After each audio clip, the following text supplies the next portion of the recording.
Thank you, Mr. Speaker, and I appreciate the opportunity to come to the floor this morning and talk just a little bit about free speech and how we exercise that free speech in this country. I think it is no secret that the Twitterverse and the Internet has been abuzz with a little bit of concern about what the President is planning to do about the Internet and control and governance of the Internet. And I think we all agree that the Internet has had a revolutionary impact on not only this nation but on the world.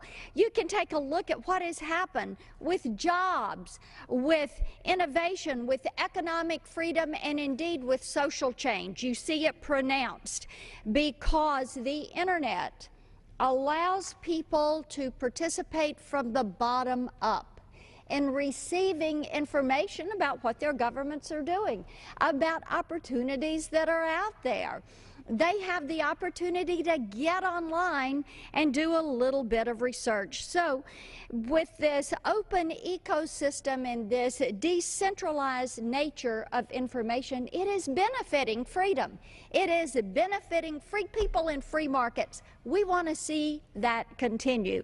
Now, like many of my colleagues, I do support a free market, multi-stakeholder model of Internet governance, and in a perfect world, ICANN, which is the organization with governance of domain names and of the Internet, and IANA would be fully privatized and free from any government influence or control. However, realistically, we know that China and Russia have a very different view of what would be perfection. Their end goal is to have ICANN and IANA functions migrate to the UN's ITU, which is the International Telecommunications Union.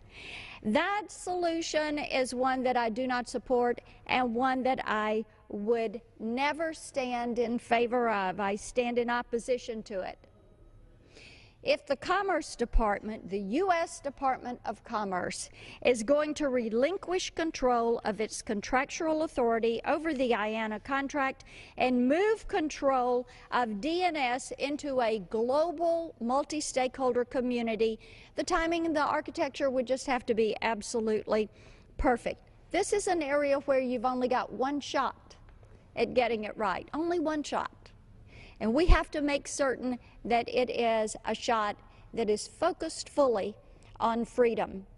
If this administration wants to prove to Congress and the international community that they are serious about this process, then they must immediately move to bring an end to the net neutrality movement that is alive and well at our Federal Communications Commission. Telling Congress and the international community that they are serious about relinquishing control over the IANA contract while simultaneously having the FCC work to promote net neutrality is disingenuous.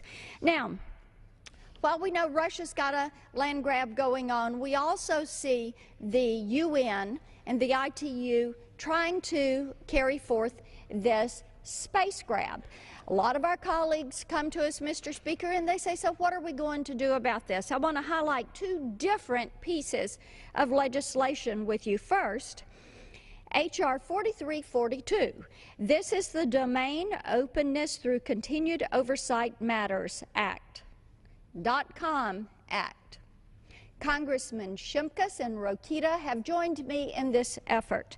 And what we would do is to make certain that there is a prohibition against the Department of Commerce's National Telecommunications Information Administration, we call it NTIA here, from turning over its domain name system oversight responsibilities pending a GAO report to Congress. Let's put this report in front of the action.